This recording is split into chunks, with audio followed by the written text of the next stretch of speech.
Depuis le 5 mars, la capitale économique de la Côte d'Ivoire vibre aux couleurs du marché des arts du spectacle d'Abidjan. Des drapeaux de couleur orange et blanc flottent sur les principales artères de la ville d'Abidjan.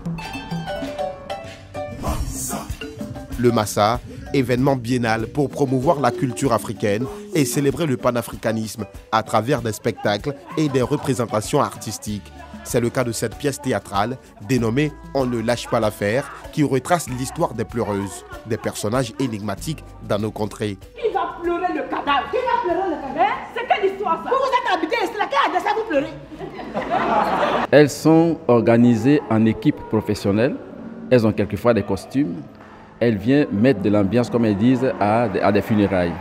Cela est souvent vu d'un mauvais œil, mais en fait, c'est une tradition qui est chère à certains peuples. Il s'agit de funérailles, il s'agit de pleureuses. On ne lâche pas l'affaire, c'est un projet qu'on a décidé depuis l'année dernière de présenter au public ivoirien. Une interprétation de grand art qui n'a pas laissé le public de la salle Niango remporté du Palais de la Culture indifférent. Ça me faisait plaisir de partager ce moment et regarder ces grandes dames, des personnes qui étaient avec nous pendant toute nos enfances, qu'on les a vues aussi grandir dans le cinéma et dans le théâtre. C'est génial.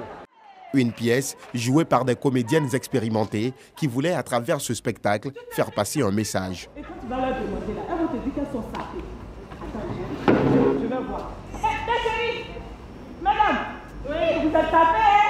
Ben oui! C'est nous, hein? À travers ce spectacle, c'est pour que chacun essaie de se voir dans un miroir, voir son comportement dans le miroir pendant les funérailles, parce qu'il n'y a plus de compassion. Et le constat que j'ai fait, les gens vont pour autre chose. Tu vois les gens aux funérailles, ça rigole, ça cherche plutôt de la nourriture, ça fait ceci, ça fait cela, et ça parle de tout, aucune compassion. À quelques encablures de là, l'artiste Aïda Sa, chanteuse et compositrice ivoirienne, se produit tout en égrenant ses morceaux phares pour le grand plaisir de ses fans et des nombreux mélomanes ayant fait le déplacement. Le marché des arts du spectacle d'Abidjan, c'est aussi plusieurs sites, entre autres l'Institut français au Plateau ou encore le Yelams dans la commune de Trècheville.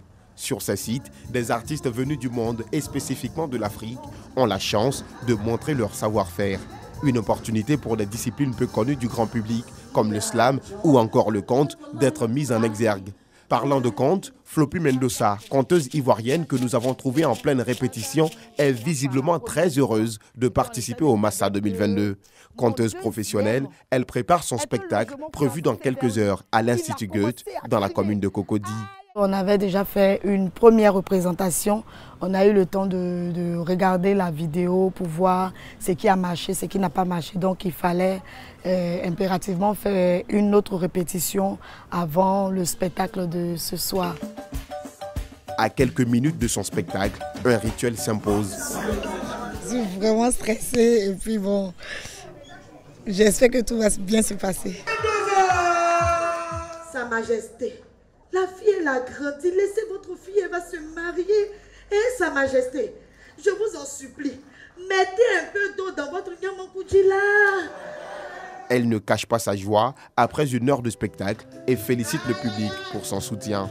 C'est le public qui m'a inspiré parce que dès le départ, le public était là. Et ce qui m'a poussé vraiment à donner le meilleur de moi-même dans ce voyage imaginaire. Et j'ai raconté 3 histoires. Et la première histoire avait pour moralité le fait de savoir saisir les occasions avec intelligence. Et la deuxième histoire, c'est tout simplement pour parler du pardon. Et la troisième histoire, pour parler de l'égalité. Nous devons nous accepter malgré nos différences. Comme son nom l'indique, le Massa, c'est d'abord et avant tout un marché, d'où la présence de ces nombreux commerçants de diverses nationalités venus présenter leurs différents produits à travers des expositions-ventes. Le Massa, c'est aussi des stands gastronomiques. Il y a d'autres qui n'ont jamais vu du poisson braisé et puis à checker. Ils voient, quand on les présente, ils veulent manger. Quand ils mangent, en tout cas, ça les plaît. Ils viennent nous dire qu'on a très bien mangé. C'est d'abord une opportunité de faire connaître nos produits parce que nous sommes une jeune structure et aussi de partage d'expérience, c'est-à-dire de voir aussi avec les autres qui viennent présenter leurs produits, de voir qu'est-ce qu'on peut tirer, qu'est-ce qu'on peut même utiliser par rapport à la mise en valeur de nos produits que nous avons ici. Si quelqu'un arrive chez moi et acheter les produits là, il ne regrettera jamais. Parce que c'est à l'œuvre qu'on connaît l'artisan. Exposition de divers produits, présence de stands gastronomiques, un véritable bonheur pour les amateurs de la mode africaine et les férus de bonne cuisine. Je suis venue aujourd'hui voir les différents stands du Massa et j'ai déjà eu une bonne impression. Les stands sont bien, on y trouve du tout de chaque pays déjà et c'est bien en fait. C'est très bon, c'est très bien préparé avec des gens très accueillants et des plats délicieux. Hier on a mangé un choukouya. J'aime beaucoup l'ambiance du festival. Ayant la lourde charge de piloter cette activité, le directeur général du marché des arts du spectacle d'Abidjan nous explique le changement de dénomination tout en annonçant quelques innovations de cette édition. Le Massa, à l'origine, c'est le marché des arts et spectacles africains. C'est dans les années 90. Ça a dû changer, c'est une volonté politique parce que la Côte d'Ivoire a voulu garder les sièges du Massa ici à Abidjan. Donc la dénomination est passée du marché des arts et spectacles d'Abidjan. Il y a 26 pays invités, ils viennent de partout. Les innovations majeures, vous avez dû constater, première chose, le 8 décembre dernier, nous avons fait le lancement du Massa. Ce lancement avait pour objectif de réchauffer l'esprit des gens, l'esprit des artistes, l'esprit même des mélomanes pour leur dire attention, au mois de mars, on aura le Massa sur Abidjan. La deuxième innovation, vous avez constaté qu'il y a une mascotte Massa. Cette mascotte qui représente un symbole culturel, hein, qui est le tam-tam. La troisième innovation, c'est qu'il y a une hymne du Massa. Et cette hymne va voyager vraiment de par le monde entier. Selon les autorités, le marché des arts du spectacle d'Abidjan attire quotidiennement plus de 30 000 personnes réparties entre différents sites. Pour les populations et les professionnels de la culture, le Massa reste et demeure l'événement culturel africain par excellence. Ses portes ont été refermées ce samedi 12 mars, après une semaine de fête.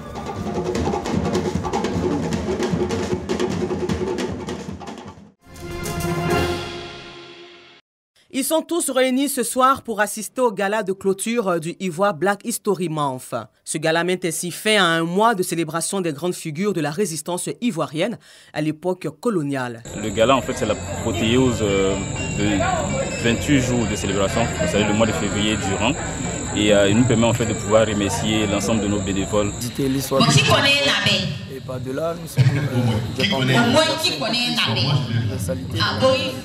en parlant de formes de résistance et des raisons de résistance et de la finalité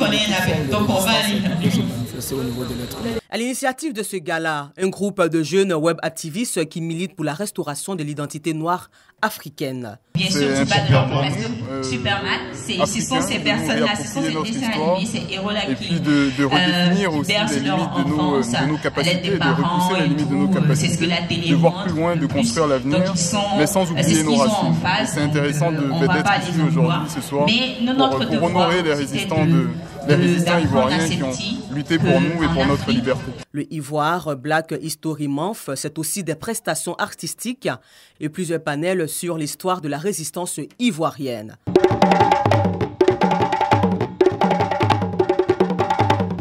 Le Ivoire Black History Month, IBHM, est à sa 3e édition. Le tournoi des vétérans d'auto de la Coupe Rolly Gottmund, qui s'est déroulé le samedi 26 février 2022 dans la commune Nzassa, a tenu toutes ses promesses. Cette compétition en hommage à l'un de leurs, Rolly Gottmund, et organisée par l'ONG Scrobler Sans Frontières, a été remportée de haute lutte par les vétérans qui ont fait montre de leur talent.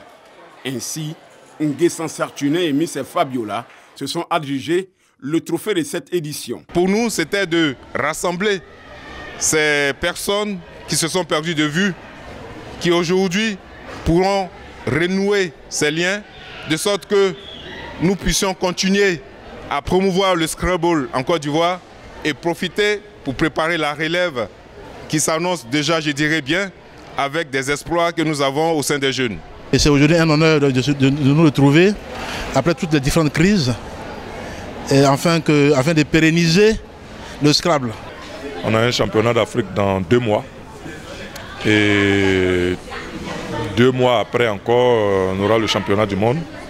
Donc on a une préparation qui débute la semaine prochaine pour vraiment remotiver, redonner de l'allant à nos athlètes. En attendant le prochain rendez-vous en 2023, ce fut un bel exemple de rapprochement et de cohésion sociale entre les anciens et la nouvelle génération.